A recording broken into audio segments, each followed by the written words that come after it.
ছিলাম, ঠিক না ঠিক? কোথায়? এবং জিকিরটা কি? সুবহানাল্লাহ বল আল্লাহর জিকির, আলহামদুলিল্লাহ বল আল্লাহর জিকির, লা ইলাহা ইল্লাল্লাহ বল আল্লাহর জিকির, আল্লাহু আকবার বল আল্লাহর জিকির। কাউকে সৎ কাজের জন্য ডাকা, এটাও আল্লাহর জিকির। কাউকে অসৎ কাজের জন্য বারণ করা, তাকে উপদেশ দেওয়া, এটাও আল্লাহর জিকির। যেমন করে আজকের এই জান্নাতের বাগানে মানুষগুলো কত জিকির করেছে, এই মানুষের জিকিরের ফজিলত আজকে যারা আয়োজক হয়েছেন বন্ধু, তাদের আমলনামায় চলে এসেছে। এটাও কিন্তু জিকিরের জলসা। আজকে যা করতেছি সেটাও কি জিকির। নামাজ হলো আল্লাহর জিকিরের জলসা। একই জায়গায় দাঁড়িয়ে এবং বসে সম্পন্ন করা হয়, এটা হলো জিকিরের জলসা। বিভিন্ন জায়গা পরিদর্শন করে যেটা সম্পন্ন করা হয়, এটাকে বলা হয় জিকিরের জলস। যেমন হজ হলো মাওলার জিকিরের জুলুস। সুবহানাল্লাহ বলেন না? আর জোরে বন্ধুরে আমার, আপনি জিকির করলেন, এখন ব্যতিক্রম জিকির হলো, একটা হলো হজ। নামাজ সম্পর্কে একটা জিকির, নামাজ একটা জিকির। এই জিকিরের ফজিলতটা কেমন? কনকনে শীত আছে, কয়দিন পরে দেখতে পাবো আমরা গাছের পাতাগুলো সব শুষ্ক হয়ে ঝরে পড়ে যাবে, প্রত্যেকটা গাছ বন্ধু শূন্য হয়ে যাবে, একমাত্র তাল গাছ ছাড়া, নারকেল গাছ ছাড়া, ঠিক কিনা বলে? মোটামুটি সব গাছের পাতাই ঝরে যাবে। কত চমৎকার খবর! ও বন্ধু, তোমরা হৃদয়ে খুলে শোনো। ও কালিকাপুরের আমার ভাই বাবারা, আমার মা বোনেরা, বিশেষ করে যুবক বন্ধুদেরকে আমি আমন্ত্রণ জানাই রে। হযরত আবু যর রাদিয়াল্লাহু তাআলা আনহু থেকে হাদিসখানা বর্ণিত। আমার নবী, আপনার নবী শীতের দিনে বের হলেন। বের হওয়ার পরে দেখলেন তিনি গাছের পাতা ঝরে ঝরে পড়ছে। গাছের ডালটা ধরলেন, ধরার পরে আবু যরকে ডাক দিলেন। আবু যর উত্তর দিলেন, লাব্বাইকা ইয়া রাসূলুল্লাহ, আমি হাজির, আমি উপস্থিত। ইয়া রাসূলুল্লাহ, কেন গো ডেকেছেন গো নবী? আমার নবী বললেন, রে আবু যর, তুমি ওই গাছের দিকে তাকিয়ে দেখো, শীতের কারণে শুষ্ক হয়ে সবগুলো গাছের পাতা ঝরে গেছে রে আবু যর। আমার উম্মত, আল্লাহর প্রিয় বান্দাগুলো, যারা নামাজের মাধ্যমে অধিক বেশি ভালোবাসা নিয়ে আল্লাহর কুদরতি কদমে সেজদা দেয় রে, ওই সেজদা দিতে দেরি রে, ওই শীতের দিনের গাছের মতো তার জীবনের গুনাহগুলো সবগুলো ঝরে, সে আমলনামা শূন্য হয়ে যায়। জোরে জোরে বলুন না সুবহানাল্লাহ। আমি আপনাদেরকে আরেকটা ট্রেনিং বন্ধু শিখিয়ে দিই। জিকির করার কিছু ধরন আছে, কিছু কন্ডিশন আছে। বিশেষ করে জুমার দিনের জিকিরের ধরন অন্যরকম। আপনাকে পবিত্রতা হতে হবে, অত্যন্ত গুরুত্ব দিয়ে অন্যান্য সময় হতে হবে, না হয় আপনার আমল কবুল হবে না। বন্ধুরে আমার, আমাদের বর্তমানে একটা বন্ধু ট্র্যাডিশন হয়ে গেছে কি জানেন? যে জুমার দিনে প্রত্যেকটা মুসল্লি সবার পড়ে যাবে এবং বের হবে সবার আগে। ইমাম সাহেব যখন সালাম ফিরায়, মনে হয় যেন বিশ্বযুদ্ধ শুরু হয়ে গেছে। আপনারা জানেন না, একজন মানুষ নিয়ত করার পরে সালামটা ফিরানোর পরে আরেকজন বন্ধু 4 রাকাত বাদাল জুমা পড়বে। কয় রাকাত? এই মুহূর্তে আপনি তার সামনে দিয়ে চলে গেছেন।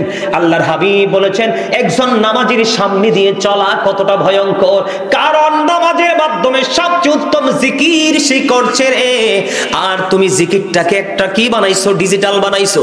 তোমার জিকিরটাকে তুমি ছোট্ট করে দিয়েছো, এটাকে একবার স্কেপ করে দিয়েছো। তুমি তোমার জিকিরটাকে থামিয়ে দিয়ে তুমি বাড়ির জন্য পাগল হয়ে গেছো। আরেকজন আল্লাহর পাগল, তিনি প্রাণ করে জিকির করার জন্য মসজিদে দাঁড়িয়ে আছে। আল্লাহর হাবিব বলেছে, একজন নামাজীর সামনে দিয়ে নামাজরত অবস্থায় যাওয়া যায় কত বড় অন্যায়। এটা যদি কোনো মুসল্লি জানতো রে, তাহলে সে 40 বছর পর্যন্ত দাঁড়ায়া থাকতো, তারপরেও নামাজীর সামনে দিয়ে যাইতো না। কত মানুষ জুম্মার দিনে সালাম ফেরানোর পরে অনেক বড় অপরাধের গ্লানি নিয়ে, অনেক বড় পাপ নিয়ে বন্ধু বাড়ি ফিরে যায়। আওয়াজ তোলে বলেন না নাউজুবিল্লাহ। আজকের পর থেকে কেউ বন্ধু, আপনি যদি মনে করেন যে আমি সালাম ফিরিয়ে চলে যাব, বাকি নামাজ পড়বো না, ইমাম সাহেবকে তোয়াক্কা করবো না, ইসলামের বিধানকে তোয়াক্কা করবো না, আমি আপনাকে বলবো প্রত্যেক জুমায় আপনি সবার পিছনে বসবেন। কারণ আমি কেন বললাম?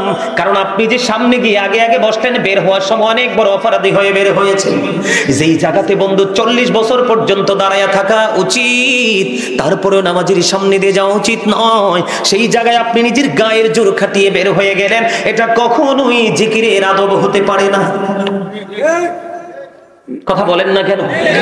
আরেকটা অপরাধ মুসল্লিরা করছে, নামাজি হওয়ার পরেও বন্ধু হাজিরা খাতায় তার নাম নাই।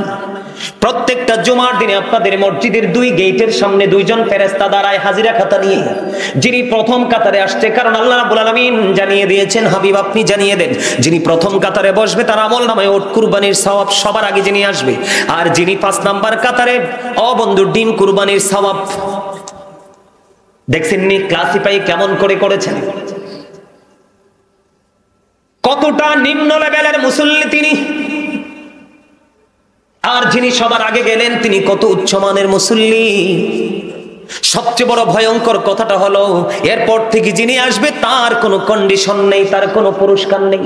বলে হুজুর আপনারা অনেক সময় ইমাম সাহেব যখন খুতবাটা দেয় তখন আপনারা মসজিদে প্রবেশ করেন, হাই রে কপাল পোড়া, তোমরা কেন বুঝো না? ইমাম সাহেব যখন খুতবা নিয়ে দাঁড়িয়ে যায়, খুতবা নিয়ে যখন বন্ধু দাঁড়িয়ে যায়, দাঁড়িয়ে যাওয়ার পরে বন্ধু ফেরেশতারা তাদের নোটবুকটাকে ক্লোজ করে ফেলে, বন্ধ করে ফেলে। বন্ধ করার পরে বন্ধু বলে হুজুর রহস্য কি, কেন বন্ধ করে দেয়? কারণ খুতবা পড়া সুন্নাত, শোনা হলো ওয়াজিব। ফেরেশতারা ওই তাদের কাজ বন্ধ করে তারা ইমাম সাহেবের খুতবা শোনার জন্য তারা দাঁড়িয়ে যায়। তাহলে হতভাগা মুসল্লি মসজিদে আছে কিনা? কপাল পোড়া আছে কিনা? শূন্য আমল নিয়ে যায় সেটা আছে কিনা? তবে ব্যতিক্রম মজার, যারা জিকিরের বেশি পাগল, জিকির বিভিন্ন ভাবে করা যায়। বন্ধুরে আমার, জুমার দিনে যেই ব্যক্তি সবার আগে মসজিদে আসবে এবং সবার পরে বের হবে, আল্লাহর হাবিব বলেছেন মসজিদ থেকে বের হয়ে তার বাড়ি যাইতে যতগুলো কদম লাগবে, কতগুলো কি লাগবে? কদম বলি বা কাইক, আমরা কি বলি? কাইকো তো বলি না, একবারে লোকাল গ্রামের ভাষা কাইক বলি। আল্লাহর হাবিব জানিয়ে দিয়েছেন আপনার বাড়ি যাইতে যতগুলো কদম লাগবে প্রত্যেকটা কদমের বিনিময় আলাদা আলাদা করে আপনার আমলনামায় 1 বছরের নফল ইবাদতের সওয়াব দেওয়া হবে। একটা কদমে 1 বছরের ইবাদতের সওয়াব, নফল ইবাদত। তাহলে 100টা কদম লাগলে 100 বছরের নফল ইবাদতের সওয়াব। হায়াত কিন্তু আমি 100 বছর পাননি। সুবহানাল্লাহ বলেন না কেন? আরে জোরে বলেন না সুবহানাল্লাহ। তাহলে এগুলো একটু মাথায় রেখে চলবেন। এবার আসেন যে ওয়াজটা মূলত করার জন্য এসেছিলাম বন্ধু, যেই ওয়াজটা মূলত করার জন্য এসেছিলাম আমি, আজকে পবিত্রতা নিয়ে আলোচনা করব। কারণ বাংলাদেশে অসংখ্য মুসল্লি ডিজিটাল, ওমা কথা কয় না, একবারে দেখতে হ্যান্ডসাম লাগে, একবারে হিরো, কিন্তু বসে তো প্রস্রাব করতে পারে না। দুর্ভাগ্যজনক হলেও সত্য। কথা বলেন না কেন? বুঝেন না কথা? এখন অনেকে রাগ হবে, বলে হুজুর এতক্ষণ লাইনটা তো ভালো ছিল, এখন তো ক্রসিং হয়ে যাচ্ছে। বন্ধু, শত্রুতা করে বলছি না, কাউকে বিহীন করে বলছি না, এসেছি মূলত আপনাদেরকে উপদেশ দেওয়ার জন্য। তোমরা ভিতরে আসো না, এই কুয়াশার মধ্যে খোলা আকাশের নিচে দাঁড়াইছো, অসুস্থ হয়ে যাবা, ভিতরে আসো, আসো আসো সবাই ভিতরে আসো। একেবারে শেষ প্রান্তে চলে আসছি, আমার দিকে তাকান। আল্লাহ রাব্বুল আলামিন বলেছেন ইন্নাল্লাহা ইউহিব্বুত তাওয়াবিনা ওয়া ইউহিব্বুল মুতাহহিরিন। নিশ্চয়ই আল্লাহ রাব্বুল আলামিন যারা তওবার মাধ্যমে পবিত্র হয় এবং নাপাকি দূর করার মাধ্যমে পবিত্র হয়, আল্লাহ ওদেরকে ভালোবাসে। এটা আল্লাহর কথা। তার মানে পবিত্র যারা তাদেরকে আল্লাহ ভালোবাসেন। বলেছেন কে? আমার দিকে তাকান, বলেছেন কে? আল্লাহর হাবিব বলেছেন। এটা হলো আল্লাহর ওয়াজ। আর আল্লাহর হাবিব কি বলেছে দেখেন। আল্লাহর হাবিব বলেছেন লা তুকবালু সালাতুন বিগাইরি তুহুর ওয়ালা সাদাকাতিন মিন গুনুল। আল্লাহর হাবিব বলে দিয়েছেন পবিত্রতা ছাড়া কখনো আমল কবুল হয় না, আর হালাল টাকা না হইলে কখনো দানও কবুল হয় না। আওয়াজ তুলে বলেন না নাউজুবিল্লাহ। তাহলে আমল করার আগে, জিকির করার আগে প্রস্তুতিটা খুব শক্তভাবে নিতে হবে।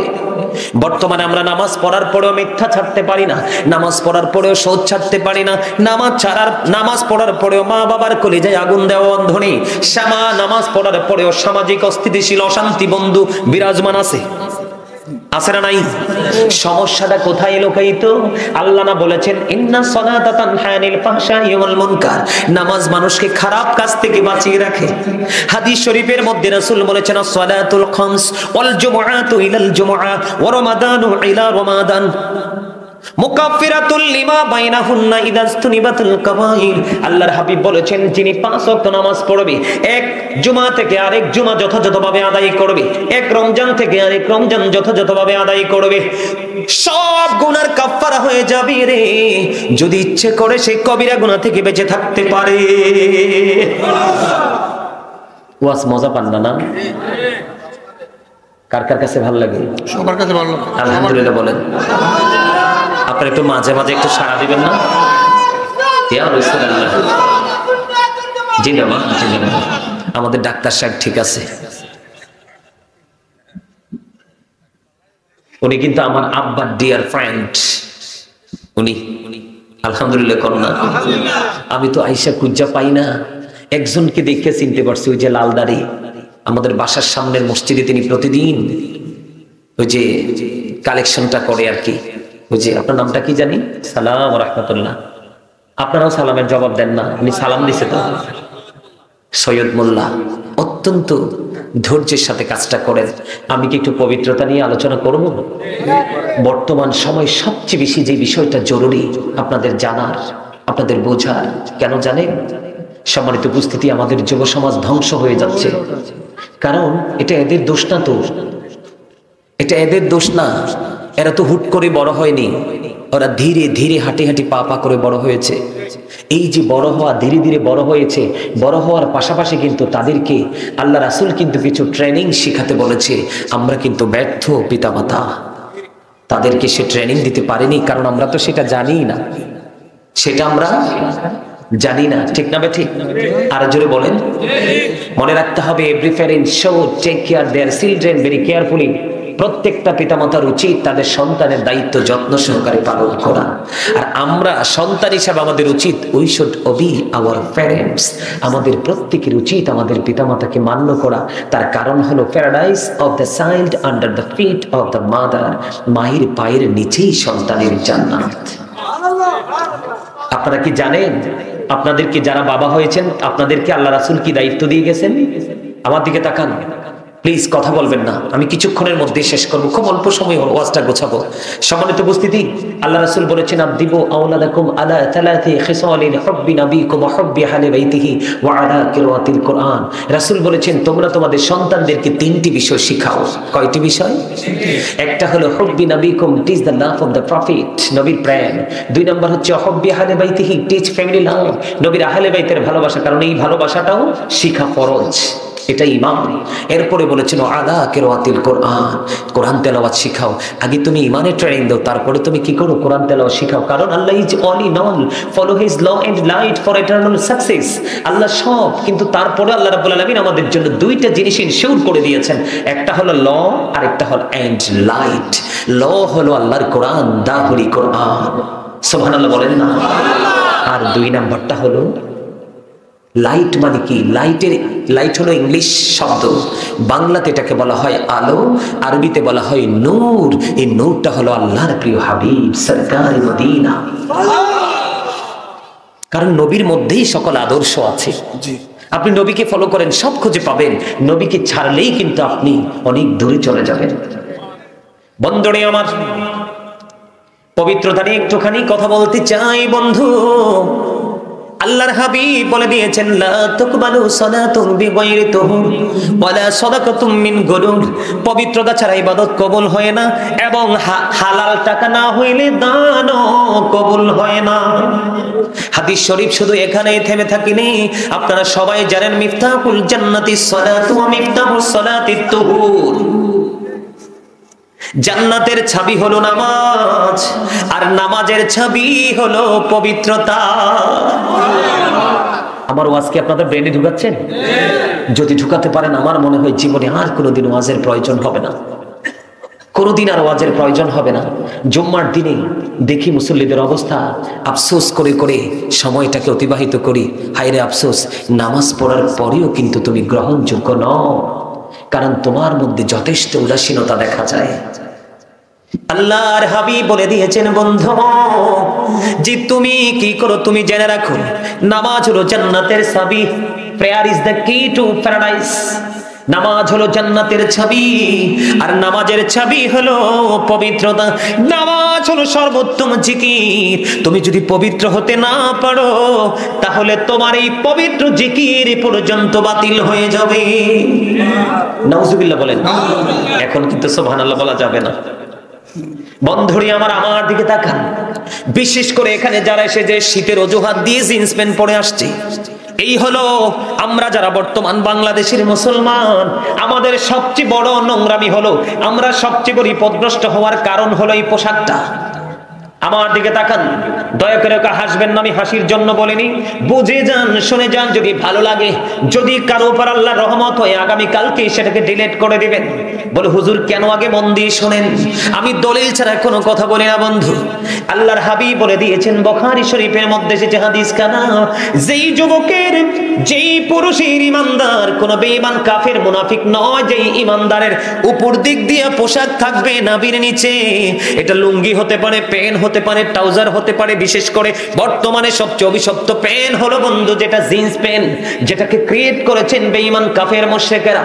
আল্লাহর হাবিব বলে দিয়েছেন উপর দিয়ে যার পোশাকটা থাকবে নাভির নিচে এবং নিচে দিয়ে থাকবে তার পোশাকটা টাকনোর নিচে। এখন যে বর্তমানে যুবকেরা প্যান্টটা পরে বন্ধুরে আমার, তাদের দেখবেন প্যানে শুধু টাকনোর নিচে না, পায়ের মুড়ার নিচে পোশাক হলো উপর দিয়ে নাভি বরাবর, আর নিচের দিক দিয়ে থাকবে টাকনোর উপরে। এই পোশাক আল্লাহর মনোনীত পোশাক। আপনি যদি উপর দিয়ে নাভির নিচে চলে যায়, নিচে দিয়ে টাকনোর উপরে চলে যায় বন্ধু, এই পোশাক আপনাকে জাহান্নাম পর্যন্ত পৌঁছে দেবে। এই নামাজ পড়ে, এই পোশাক পরে আপনি নামাজ পড়লে আল্লাহর দরবারে নামাজ কবুল হবে না। জোরে জোরে বলেন না নাউজুবিল্লাহ। আমার দিকে তাকান, কিছু বলবেন না? না। আল্লাহ রাব্বুল আলামিন তিন শ্রেণীর মানুষের সাথে কাল কিয়ামতের দিন কোনো কথা বলবে না। কয় শ্রেণী? এক শ্রেণীর মানুষ হলো বন্ধু যারা অহংকার করে করে টাকনোর নিচে ঝুলিয়ে ঝুলিয়ে পোশাক পরে, এবার একটা লুঙ্গি হোক, প্যান্ট হোক, পায়জামা হোক, ট্রাউজার হোক। দুই নাম্বার হলো যারা ব্যবসার মাধ্যমে মানুষকে ঠকায়, মিথ্যা কথা বলে বলেছে কোন ব্যবসায়ী হোক, কাস্টমার থেকে টাকা হাতিয়ে নিয়ে জুলুম করে, আছে না নাই? তিন নাম্বার হলো আমাদের সমাজের মধ্যে এমন কিছু দরদি মানুষ আছে, মানুষ বিপদে পড়লে উপকার করে, সুযোগ পাইলে আবার তাকে খোঁটা দিয়ে কষ্ট দেয়। এই তিন শ্রেণীর মানুষ, এর মধ্যে সবচেয়ে ভয়ঙ্কর হলো বন্ধু এই পোশাক। আমি আপনাদেরকে বলছি, সারা জিন্স প্যান্ট পরে বন্ধু জুমার নামাজ পড়তে আসে, যদি কারো শার্ট থাকে বা গেঞ্জি থাকে, আমি একবারে আপনাদেরকে কনফার্ম করে বলছি, আগামী জুম্মার দিনে তাকিয়ে দেখবেন সে যখন রুকুতে যায় রে, পিছনের কাতার থেকে 100% আরেকজন তার লজ্জাস্থান দেখতে পায়। আল্লাহর হাবিব বলেছেন উম্মত, এত সুন্দর পোশাক তোমাদেরকে দিয়েছে, এমন পোশাক তুমি পরেছো, আল্লাহ যেটাকে তোমার জন্য বরাদ্দ করেছে সেটা তুমি পরনি। বেঈমান কাফের মুশরিক যারা দুনিয়ায় থেকে জাহান্নামের ঘোষণা প্রাপ্ত, তোমরা ওদের পোশাকটা তোমরা পরেছো।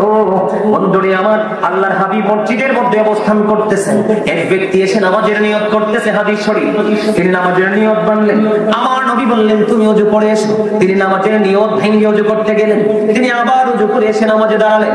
আল্লাহর হাবিব আবার তাকে নামাজ ওযু করতে পাঠালেন, তিনি আবার নামাজের নিয়ত বেঁধে ভেঙে তিনি ওযু করতে গেলেন। তৃতীয়বার আরেকজন প্রশ্ন করলেন, ইয়া রাসূলুল্লাহ, ইয়া হাবিবাল্লাহ, নবী গো, ও প্রাণের নবী, আপনি বারবার তাকে বলছেন ওযু করার জন্য, কেন গো নবী? আমার নবী বলেছেন এই কারণে বলেছি, সে কিয়ামত পর্যন্ত নামাজ পড়তে পারবে, তার নামাজ আল্লাহর দরবারে কবুল হবে না। কারণ একজন ইমানদার হিসেবে তার জন্য যে পোশাকের কন্ডিশন দিয়েছে, শর্ত দিয়েছে ইসলাম, কোরআন এবং হাদিস, এটা সে মোটেও তোয়াক্কা করেনি, নিজে নিজেই অহংকার করে করে সেই পোশাক পরেছে। আল্লাহ রাব্বুল আলামিন বলেছেন, ইন্নাহু লা ইউহিব্বুল মুস্তাকবিরিন, আল্লাহ doesn't like the proud, আল্লাহ অহংকারীকে পছন্দ করেন না। বন্ধুরে আমার, যারা পড়তেছে ইমাম সাহেবের কথা, বক্তাদের কথা শুনছে না, অহংকার করে করেই শুধু প্রতিদিন পড়ে যাচ্ছে, হাদিসের ভাষায়, কোরআনের ভাষায় তারা অহংকারী, কারণ তারা কাউকে কি করছে না, পরোয়া করছে না। আল্লাহ রাব্বুল আলামিন আল্লাহর হাবিবকে বলেছেন, হাবিব আপনি জানিয়ে দেন আমার ওই বান্দাগুলোর পায়ের নিচে পড়ে মনের অজান্তে অনেক পিপিলিকা পিষ্ট হয়ে যায়। বুঝেন আমার পিষ্ট হয় কি হয় না? তার মানে আপনার পায়ের নিচে পড়ে মনের অজান্তে ছোট ছোট কীট মারা যায় কি যায় না? আল্লাহর হাবিব বলে দিয়েছেন উম্মত, তোমরা জানো না কত জীবন ভর বলেছিল গাজী সুলাইমান তোমাদেরকে সুন্দর করে ভেঙ্গে ভেঙ্গে বলেছিল, কিন্তু তোমরা তার কথাগুলো শোনোনি। হাদিস শরীফের মধ্যে এসেছে ওই অহংকারে যারা ইসলামের কোনো তোয়াক্কা করলো না, আল্লাহর হাবিবের বিধানের কোনো তোয়াক্কা করলো না, এত শীতের মধ্যে সুন্দর করে বুঝিয়ে দিলাম সেটাকে পরোয়া করলো না। আল্লাহর হাবিব বলে দিয়েছেন তাদেরকে কাল কিয়ামতের ময়দানে ছোট্ট পিপিলিকার মতো বানানো হবে, চারপাশ তাদেরকে অপমান ঘিরে ফেলবে, বাউলাস নামক জাহান্নামের দিকে তাকে টেনে হেসড়ে নিয়ে যাওয়া হবে। তাদের জন্য খাবার বরাদ্দ করে আছে বন্ধু। আল্লাহর হাবিব বলেছেন সেই খাবারটার নাম হলো তিনাতুল খাবাল। ইয়া রাসূলুল্লাহ, ইয়া হাবিবাল্লাহ, তিনাতুল খাবালটা কি গো? আমার নবী বলে দিয়েছেন এই তিনাতুল খাবারটা হলো আরেকটা জাহান্নামের নিংড়ানো রক্ত পূজত বাঘা। এত আস্তে ওয়াস্ত বুঝেন নাই? একটা পাপি মরে পচে লিকুইড হয়ে যাবে, ওই যে ম্যাঙ্গো জুস খান না, ওই রকম লিকুইড হয়ে যাবে। একটা জাহান্নামী লিকুইড হবে, আরেকটা জাহান্নামী গড়ে উঠবে, তার জন্য সেটা খাবার। ওই যে শুরুতে বলেছেন লা ইয়ামুতু, মরতে পারবা না, ফিহা ওয়ালা ইয়াহইয়া, বাঁচতেও পারবা না, ওমা হুম আনহা বিগাইবি, কি পালিয়ে যেতেও পারবে না। কি করবে সেদিন? এই অভিশপ্ত পোশাক কি পরা দরকার? এই কারণে আমাদের দেশে এখন অনেকে বলতে পারেন, আমি ছোট্ট করে দিচ্ছি, অনেকে বলতে পারেন যে হুজুর জুম্মার দিনে আমি এটাকে নিচের দিক দিয়ে পটে দিব। কি করে দিব? আমি মেনে নিলাম আপনি নিচের দিক দিয়ে থেকে পটে উঠিয়ে দিবেন, কিন্তু উপরটাকে বৈধ করবেন কেমনে? কারণ এই প্যান্টটার জন্মই হয়েছে ছোট্ট হয়ে। হাজার চেষ্টা করলে আপনি উপর দিয়ে উঠাতে পারবেন না বলে হুজুর ঢাকা থাকবে। হাজার ঢাকা থাকলেও আল্লাহ কি দেখবে না? আল্লাহ যে আপনাকে অর্ডার দিলেন, এই যে আমার দিকে তাকান, কখন একটা বিষয়কে আল্লাহ ফরজ করে দেন বান্দার উপর যেটা অনেক বেশি জরুরি হয়, গুরুত্বপূর্ণ হয়, এই যে নাভি বরাবর অথবা নাভির উপরে রাখা পোশাক পুরুষের জন্য, ইমানদারদের জন্য, আর নিচে দিয়ে টাকনুর উপরে রাখা এটা একজন ইমানদার পুরুষের জন্য ফরজ। নাউজুবিল্লাহ বলে আর জোরে। অনেককে দেখা যায় শুক্রবার দিন অনেক টকটকে লাল জামা পরে আসেন, একেবারে টকটকে লাল জামা মাকরুহ তাহরিম, হারামের অন্তর্ভুক্ত, পুরুষের জন্য এটা হালাল নয়। আল্লাহ রাসূলের সামনে দুইজন ব্যক্তি, এক ব্যক্তি দুইবার রাসূলকে সালাম দিয়েছেন। আল্লাহর হাবিব একবারও তার সালামের জবাব দেননি। রহস্য উদ্ঘাটন করতে গেলেন, যাওয়ার পরে আল্লাহর হাবিব কেন সালামের জবাব দেয়নি? আল্লাহর হাবিব বলেছেন তার পরনে দুইটা লাল জামা ছিল, এই জন্য আল্লাহর হাবিব অনেক বেশি রাগান্বিত হয়েছেন তার সালামের জবাব। আপনারা সব করেও শ্বশুর বাড়ি থেকে বা বিদেশ থেকে আসলে কখনোই কোনো স্বর্ণের আংটি বা স্বর্ণের চেইন, বিন্দু পরিমাণ স্বর্ণ করা পুরুষের জন্য হালাল নয়, নারীদের জন্য হালাল। লাল কাপড় পুরুষের জন্য হারাম, নারীদের জন্য হারাম নয়, তাদের জন্য হালাল। নারীদের পোশাক পরছে পুরুষ, পুরুষের পোশাক পরছে নারী, উভয়কে আল্লাহর হাবিব লানত করেছেন, অভিশপ্ত করেছেন। নাউজুবিল্লাহ বলেন। বন্ধুরে আমার, এবার আমার দিকে তাকান। জুমার দিনের আরেকটা ভয়ঙ্কর কারণ হলো ম্যাক্সিমাম মানুষেরই বন্ধু নামাজ হয় না, ওযু হয় না। বলে কেমনে? বলেন। আমি দেখতে পাই বিশেষ করে জিন্স প্যান্ট পরে যারা আসে, অনেক সময় ম্যাক্সিমাম ছেলেরাই দাঁড়িয়ে প্রস্রাব করে দেয় রাস্তার পারে। লজ্জা শরম তো নাই, কারণ যার লজ্জা নাই তার যার লজ্জা নাই তার ঈমান নাই, যার ঈমান নাই তার আমলের কোনো ভ্যালু নেই। চতুর্পাশে ফাউন্ডেশন যদি শক্ত থাকে ছাদ টেকবে, ফাউন্ডেশন ঠিক না থাকলে যেমন ছাদ টেকানো সম্ভব না, ছাদটা না টিকলে বসবাস করা সম্ভব না, ঠিক কিনা বলে? তেমনি ভাবে আপনার ঈমানের ফাউন্ডেশনটা শক্ত রাখতে হবে বন্ধু। আমার দিকে তাকান। শুক্রবার দিনে তাৎক্ষণিক ভাবে বন্ধু অনেকে প্রস্রাবটা করে পানি খরচ করে মসজিদে চলে যায়, যে হুজুর তো নামাজে দাঁড়িয়ে গেছে। আছে না নাই? এতদিন যে কায়দায় আপনারা প্রস্রাব করেছিলেন, আজকে থেকে কায়দাটা চেঞ্জ করে দেখবেন।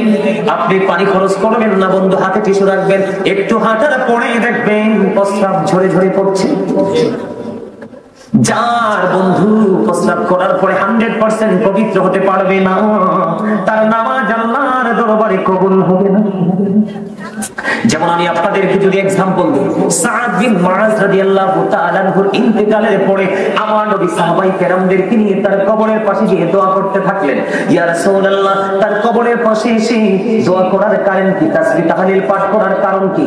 আপনারা আমার পাড়ের নবী ডেকে ডেকে বললেন তার কারণ হলো, আমার দিকে তাকানো বন্ধু, তার কারণ হলো সে এত বেশি আমল জীবনে করেছে, তার ইন্তেকালের পরে তার জানাজায় 70,000 ফেরেশতা অংশগ্রহণ করেছে। ইয়া রাসূলুল্লাহ, ইয়া হাবিবাল্লাহ, নবী গো, ও প্রাণের নবী, তারপর ওখানে কবরের পাশে দাঁড়িয়ে দাঁড়িয়ে তাসবিহ তাহলিল কেন গো? আমার নবী বলেছেন সে প্রস্রাব করার পরে পবিত্রতার উপর তার খেয়াল কম ছিল, এই কারণে তার কবরের আযাব হওয়ার সম্ভাবনা রয়েছে। আমি নবীর জন্য সাহাবায়ে তাকে দোয়া করে দিলাম, আল্লাহ তার কবর আযাব বন্ধ করে দেয়। আমার এই কথাই হাদিস শরীফ থেকে কি কিছু বুঝতে পারছেন? আপনি নামাজি হয়েছেন ঠিকই, কিন্তু প্রস্রাব করার পরে যদি পবিত্র হতে না পারেন, আপনি কখনোই কি হতে পারবেন না, নামাজ আল্লাহ পর্যন্ত পৌঁছাতে পারবেন না বন্ধু। এবার আসেন এই যে ওযু করতে যান, অনেক সময় দেখা যায় বন্ধু মসজিদের ট্যাপটা ছেড়ে দিয়ে 5 থেকে 10 লিটার পানি পর্যন্ত একজনে খুলে দেয়, ছেড়ে দেয়, আছে না নাই? আমার দিকে তাকান। অনেক সমস্যা আমাদের মাঝে, কারণ এগুলোর তোয়াক্কা আমরা করছি না, নিজের মতো করে চলছি। হযরতে সাদ রাদিয়াল্লাহু তাআলা যখন ওযু করতেছেন, আমার নবী বললেন, অপচয় করো না, অপচয় করো না। ইয়া রাসূলুল্লাহ, ওযুতেও কি অপচয় আছে? আমার নবী বললেন, যদি তুমি সমুদ্রের কিনারায় যদি ওযু করো, তারপরেও তুমি অপচয় করিও না। তার মানে কি, তুমি যদি নদীর কিনারায় বসে নদীর পানি দিয়েও যদি তুমি ওযু করো, তারপরেও পানি তুমি অপচয় বলে হুজুর, তার মানেটা কি? আল্লাহর হাবিব ওযু করেছেন মাত্র 1 লিটার পানি দিয়ে, সুবহানাল্লাহ বলেন না। গোসল করেছেন মাত্র 4 লিটার পানি দিয়ে। আমরা এত বেশি পানি অপচয় করি ওযু এবং গোসলের ক্ষেত্রে, সেটার জবাব আল্লাহর দরবারে দিতে হবে বন্ধু। আপনি যদি যথা নিয়মে রাসূলের দেখানো ওই পদ্ধতিতে আপনি ওযু করতে পারেন, নামাজ পড়তে পারেন, আপনার জীবনের গুনাহ বন্ধু আল্লাহ মাফ করে দিবে। আর জোরে কন্না সুবহানাল্লাহ। আরেকটু মহব্বতে বলুন, আপনি আল্লাহ রাসূলের দেখানো পদ্ধতিতে যদি ওযু করতে পারেন, নামাজ পড়তে পারেন, আর যদি সাক্ষী দিতে পারেন লা ইলাহা ইল্লাল্লাহ, আল্লাহ ছাড়া কোনো মাবুদ নেই, তিনি এক, এই সাক্ষী যদি দিতে পারেন মুহাম্মদ রাসূলুল্লাহ সাল্লাল্লাহু আলাইহি ওয়াসাল্লাম আল্লাহর প্রিয় বান্দা এবং রাসূল, এই সাক্ষী যদি আপনি দিতে পারেন, যথাযথ নিয়মে ওযু করে নামাজ পড়ে, আল্লাহর হাবিব বলে দিয়েছেন ওই পবিত্র নিয়মে যে ব্যক্তিকে আল্লাহ রাসূল যে সিস্টেমটা শিখিয়ে দিয়েছেন, ওইভাবে যদি সে ওযু করতে পারে, তার জন্য 8টা জান্নাতের দরজাই কাল কিয়ামতের দিন খোলা থাকবে। সে যেটা দিয়ে মন চায় সেটা দিয়ে ঢুকতে পারবে। তাহলে আয়েশা হুট করে প্রস্রাব করে মসজিদে ঢুকবেন নাকি একটু ধীরে আস্তে একটু ব্যায়াম করে এক্সারসাইজ করে ভালো করে আপনি যখন মনে করবেন যে না আমার আর প্রস্রাব আসার কোনো সম্ভাবনা নেই, তখন আপনার নামাজ 2 রাকাত 1 রাকাত চলে গেছে, অসুবিধা নাই। 3-4 রাকাত নামাজের সময় শুধু জুমার দিন না, শুধু অন্য সময় ধরেন 3 রাকাত নামাজ চলে গেছে, চলে যাক। আপনি যদি আখিরি বৈঠকে যে যুক্ত হতে পারেন, তারপরও জামাতের সওয়াব পাবেন। কিন্তু আপনি অপবিত্র অবস্থায় যদি প্রথম রাকাত থেকে যুক্ত হন, আপনার এই নামাজ আপনাকে কোনো ফল দিতে পারবে না। আর জোরে বলেন না সুবহানাল্লাহ। তাহলে ওযুটা সুন্দর করে করার দরকার আছে না নাই? বন্ধুরে আমার নবী গেলেন মেরাজে, হযরত বেলাল পৃথিবীর জমিনে আমার নবী জান্নাতের দিকে নজর দিয়ে চাইয়া দেখলেন, হযরত বেলালের কদমের ছাপ দেখা যায় জান্নাতে। আমার নবী আশ্চর্য হয়ে গেল, ব্যাপার কি রে? বেলাল তো এখনো ইন্তেকাল করেনি, জান্নাতের মধ্যে বেলালের কদমের ছাপ, পায়ের ছাপ আমি দেখতে পাইলাম। নবীজি মেরাজের কার্যক্রম সম্পন্ন করে পৃথিবীর বুকে কদম বাড়িয়ে দিলেন। হযরত বেলালকে প্রশ্ন করলেন, বেলাল রে বলে দে না, তোর জীবনে কি এমন আমল করেছো রে বেলাল? তোমার জীবনে কি এমন আমল করেছো যে আমলের কারণে তোমার মর্যাদা এত বেশি বৃদ্ধি হয়েছে? আমি বেলাল জান্নাতে তোমার কদমের ছাপ দেখেছি। এবার বেলাল একটা দাওয়াত দিয়ে বললেন, ইয়া রাসূলুল্লাহ, ইয়া হাবিবাল্লাহ, নবী গো, আমার জীবনে সবচেয়ে বড় গুরুত্বপূর্ণ ইবাদত হলো আমি অত্যন্ত গুরুত্ব দিয়ে পবিত্র হই। আল্লাহ যারা তওবা করে এবং পবিত্র থাকে, আল্লাহ তাদেরকে বেশি পছন্দ করেন। অনেক আলোচনা হয়েছে, আর আলোচনা করবো না। সম্মানিত উপস্থিতি, হিলাত করতে হবে, কিয়াম করতে হবে। এখান থেকে আমার অনেক গরম লাগতেছে। গজল এরা তো বেরি উইক, দুর্বল, গাইতে পারে না। সদস্য একখান কইতে আমার লাগে সুর দিতে পারবে? একটু গাইব। पहले मेरा डाल गोलोबी, पहले मेरा गोलोबी, दुई कदमे चुमो खाबो, दुई कदमे चुमो खाबो, चरणे धूली माखबो गाए। पहले मेरा गोलोबी, पहले मेरा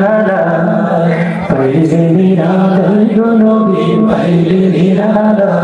আপনারা মনে করতেছেন গজল গজল গাইলে গুনাহ হয়?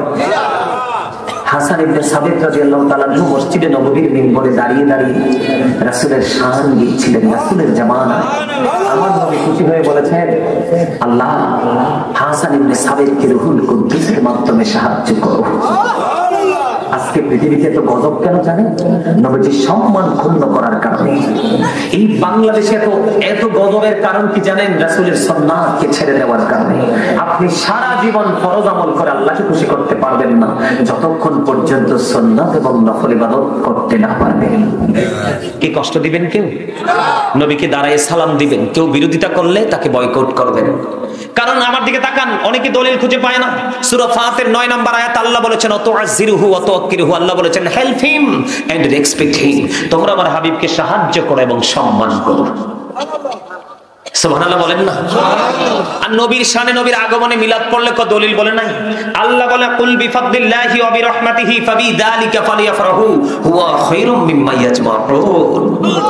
আল্লাহর হাবিবকে বলে, হাবিব আপনি জানিয়ে দেন আমি যে তোমাদের কাছে কি পাঠিয়েছি। আল্লাহর ফজল আমাদের কাছে পাঠিয়েছেন, রহমত পাঠিয়েছেন। আল্লাহ বলেছেন ফালিয়াফরাহু, তোমরা আনন্দ উৎসব করো। আল্লাহ আনন্দ করলে লাভ হবে কি? আল্লাহ বলেছেন হুয়া খায়রুম মিম্মা ইয়াজমাউন, এটা তোমার পুঁজি করা সব সম্পদ চাইতে দামি। তো নবী কি রহমত না? ওমা আরসালনাকা ইল্লা রাহমাতাল লিল আলামিন। অস্বীকার করতে পারবেন? অস্বীকার করলেই কাফের। আছে না? আমাদের নবীকে নূর বললে অনেকেই বলে নবী নাকি মাটি। তারা আসলে কোরআন সম্পর্কে সঠিক জ্ঞান নাই। মানুষ কয়েক রকম ভাবে তৈরি হয়েছে, এর মধ্যে ব্যতিক্রম তো আল্লাহর হাবিব। কারণ মাটির তৈরি একমাত্র আদম ও সফিউল্লাহ, একমাত্র আদম আলাইহিস সালাম মাটির তৈরি। হাওয়াও কিন্তু মাটির না, আদমের পাঁজরের হাড় থেকে তৈরি। আর আপনি আমি তো মোটেও মাটির না, বাবা মার শুক্রাণু ডিম্বাণু থেকে তৈরি। এই বিষয় নিয়ে আলোচনা করলে লম্বা আলোচনা করব। নবীকে নিয়ে যেহেতু বিতর্ক আছে সেই জন্য আপনাদেরকে বলছি, নবী কখনোই আমাদের মতো সাধারণ নয়। নবী আজ থেকে 1500 বছর আগে বলেছেন ক্বালা আইয়ুকুম মিথলি, তোমরা কে আছো আমার মতো? আজও পর্যন্ত কেউ হাত তোলে নেই। তার মানে নবীর মতো কেউ নেই। একটা জায়গা চিন্তা করলে তো অবাক লাগে। এই যে এশার নামাজ পড়ে উম্মে হানির ঘরে নবীজি ঘুমন্ত, জিবরাইল এসে ডাকলেন জমজমের কিনারায় নিয়ে ওপেন হার্ট সার্জারি, যেটাকে বর্তমান ডিজিটাল দেশে বলা হয়, যেটাকে আমরা সাধারণভাবে আগে বলতাম অপারেশন। অপারেশন হলো আপনার কোনো ইনজেকশন নেই, কোনো ধরনের কোনো ইয়া নেই, প্রস্তুতি নেই। তিনি ওপেন হার্ট সার্জারি হলো, সবকিছু এক্সাস্ট হলো। আবার তিনি এক আসমান দুই আসমান করে করে একটা আসমান থেকে আরেকটা আসমানের দূরত্ব 500 বছরের রাস্তা, 7 আসমান পাড়ি দিলেন, সিদরাতুল মুনতাহায় গেলেন। কথোপকথনের মাধ্যমে বোরাককে আপনি বিদায় করে রাফরাফের মাধ্যমে মহাশূন্য পাড়ি দিলেন। একইবারে আল্লাহর আরশ পর্যন্ত চলে গেলেন। অনেক কিছু করার পরে আবার তিনি সেই রজনীতেই চলে আসলেন। তাহলে এখান থেকে কি আমাদের মতো বোঝা যায়? আর জোরে বলেন, কখনোই আমাদের মতো বোঝা কি বলে আরেকটু সামনে আগে ভাইজান, আপনাদেরকে আরেকটু রিকোয়েস্ট করব, এই জায়গাটাতে একটু খালি আছে, আপনারা এইদিকে চলে আসেন। বিশেষ করে এই যে এই কর্নারে যে যুবক ভাইরা আছো, তোমরা এদিকে চলে আসো। তোমরা যারা এদিকে আসছো এখানে চলে আসো। আসো তোমরা এই কর্নার থেকে এখানে চলে আসো, আমার কাছাকাছি চলে আসো। আসো আসো। এই যে মানুষ ধীরে ধীরে আসতেছে, ওনারা কিন্তু বসতে পারবে না। সুন্নাহ কি? কথা বলবেন না প্লিজ, ডোন্ট ডিস্টার্ব মি। আমি বলি সুন্নাত কাকে বলে? সুন্নাত ওইটাকে বলে আমি বসার পরে আমার ভাই বসতে পারছে না, তাকে বসতে দিব। আমি সুন্নাত ওটাকে বলে আমার ঘরে খাবার আছে, আমি নির্দ্বিধায় খাবার খাচ্ছি, পাশের ঘরে খাবার নাই, এখান থেকে কিছু বাড়িয়ে দিব। আল্লাহ রাসূল বলেছেন যখন তোমার পাশে যদি দেখো কোনো গরিব মানুষ আছে, তরকারি রান্না করার সময় ঝোলটা একটু বাড়িয়ে দিও, কারণ তুমি যেন তার ঘরেও একটু দিতে পারো। আর যদি তোমার দেওয়ার কোনো খেয়াল না থাকে, ওই ঘরে ছোট্ট বাচ্চা আছে, তুমি জানো ওই বাচ্চাটাকে দেখিয়ে তোমার ঘরে কোনো খাবার তুমি ঢুকিও না, কারণ তুমি তো জানো তুমি বাচ্চাটাকে দিবা না। বাচ্চাটা সারাক্ষণ কাঁদবে, কান্না পিতামাতা সহ্য করতে পারবে না, কারণ বাচ্চাটা কিনে দেওয়ার মতো বাবা মার সেই সমর্থন। ইসলাম তো কি আমরা বুঝি তো না। আসো আসো না এদিকে। আরে এই জায়গাটা তো আরামের জায়গা, ওরা তো বুঝতেছে না। এই জায়গাটা একদম একটা 100% একটা আরামের জায়গা। এই কর্নারটা, এখানে এসে বসো না। বন্ধুরে আমার দিকে তাকান। জিকির কয়টারে বাজে?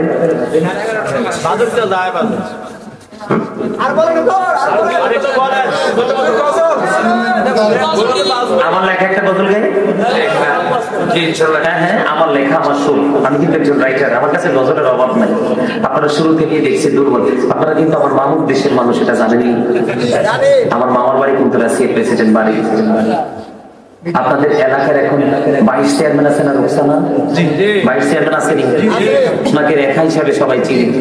উনি কিন্তু আমার খালা, একেবারে খালা, যেটাকে আপনার ফালানোর কোনো সুযোগ নেই। আমার মায়ের ছোট বই খালা। আসলে আমার মামার বাড়ির একটা ঐতিহ্য আছে, কখনো চেয়ারম্যান কখনো মেম্বার। রতন ভাইটা তো অসুস্থ হয়ে গেল, উনি অনেক চেষ্টা করেছেন ভালো কোনো পজিশনে যাওয়ার জন্য। তো আমার খালা আমার মামার বাড়ির যে পুরনো ঐতিহ্যটা ধরে রাখছে, বুঝছেন নি? তা আমি একদিকে আপনারা কিন্তু আমার মামার বাড়ির মানুষ, এইদিকে মায়ের দেশের মানুষ হিসাবে আপনাদেরকে বেশি উপদেশ দেওয়া দরকার। আমার আব্বা আলহামদুলিল্লাহ বলেন, আমার আব্বার কোনো কাজ টাজ নাই। আবার সব সময় শুধু ঘুরে আপনাদের সাথে। ও মা, তাহলে ডাবল প্রেম। আলহামদুলিল্লাহ। তার আগে আমার মামা ছিলেন মেম্বার, হুমায়ুন মেম্বার। আপনারা, আমি গজল গাইব আলহামদুলিল্লাহ। আমি গজল গাইব, পারলে আমার সাথে সুর দিবেন। আমি অত্যন্ত আবেগ দিয়ে গজলটা লিখেছিলাম, এবং যখন লিখেছিলাম তখন আমার চোখের পানি ঝরে ঝরে পড়ছিল। রাতের গভীর রজনীতে রেখেছিলাম। আপনার একটু সুর দিয়ে গাইবেন। এই তো যে সুন্দর নূর নবীজি, নামটি মধুমাখা, তুমি ছাড়া শূন্য জীবন, আমি যে বড় একা। নবী ছাড়া আমরা একা না, আমাদের কোনো মূল্য নেই নবী ছাড়া। এই তো যে সুন্দর নূর নবীজি, নামটি মধুমাখা, তুমি ছাড়া শূন্য জীবন, আমি যে বড় একা। তোমার প্রেমে গল্প আমি শুনেছি জীবন ভর, তাই তো আমার মনের ঘরে বইছে প্রেমের ঝড়। পথ চেয়ে আছি আমি, বলেন পথ চেয়ে আছি আমি, কবে দিবা দেখা। এই তো যে সুন্দর নূর নবীজি, নামটি মধুমাখা, পাগল পারা মন চায় আমার, কাঁদিলে জোড়াতে। এই দুনিয়া পাই যদি গো অবহাসুরিতে, নেই তো কোনো ভাবনা রাসূল, বলেন নেই তো কোনো ভাবনা রাসূল, তুমি যাহার সখা। এই তো যে সুন্দর নূর নবীজি, নামটি মধুমাখা,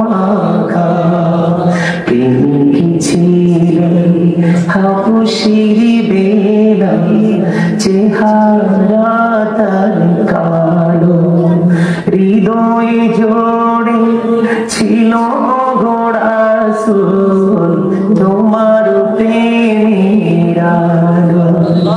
নবীর প্রেমে ইতিহাসে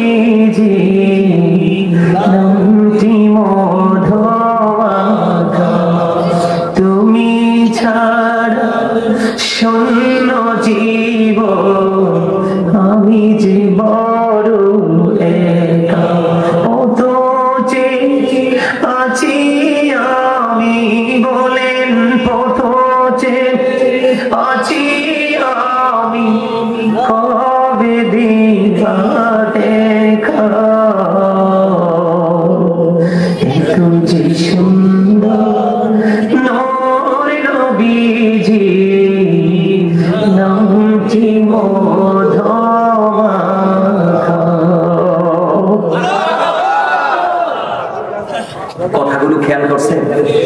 গজলের কথাগুলো খেয়াল করছেন? হাবশির বেলাল কালো, কুচকুচি কালো ছিলেন, কিন্তু তার প্রেমের দুই এত বেশি প্রখর ছিল, আবু বকর পর্যন্ত তার প্রেম দেখে অবাক হয়ে গেছিল। আবু বকর বলেছিলেন, বেলাল তুমি কি শুধু রাসূলকে ভালোবাসো, আমরা কি বাসি না? সম্মানিত উপস্থিতি, সাহাবীদের মধ্যে নবীজির প্রেমের কম্পিটিশন ছিল, আর বর্তমানে আমাদের মাঝে নবীজির প্রেমকে কিভাবে কুরবানি করা যায়, ছোট করা যায়, সেই কম্পিটিশন আমাদের মাঝে। আমাদেরকে সচেতন হতে হবে, আমাদেরকে অ্যালার্ট হতে হবে। আপনারা যদি বিভিন্ন বিষয় নিয়ে আলোচনা শুনতে চান, অনলাইন থেকে আলোচনা শুনবেন। বিভিন্ন বিষয় ভিত্তিক আলোচনা করে রেখেছে। অনেক কথা বলার জন্য এসেছিলাম, অনেক কথা বলেও ফেলেছি, আরো বিষয় বাকি আছে, তওবা নিয়ে একটু আলোচনা করতে চেয়েছিলাম, কিন্তু করবো না আপনারা, কারণ এগুলো অনলাইনে আছে, আপনারা চাইলে ওখান থেকে কালেক্ট করতে পারবেন। অনেক সময় হয়েছে, আবার ওনারা বলতেছে মসজিদের জন্য একটু কালেকশন করতে। আপনারা কি মসজিদের জন্য একটু দান করবেন? কথা বলেন না কেন? এতক্ষণ তো কোরআন শরীফ ছাড়া ওয়াজ করলাম, আমার তো মনে হয় এখন কোরআন শরীফটা নিয়ে দিয়ে দিব হাতে।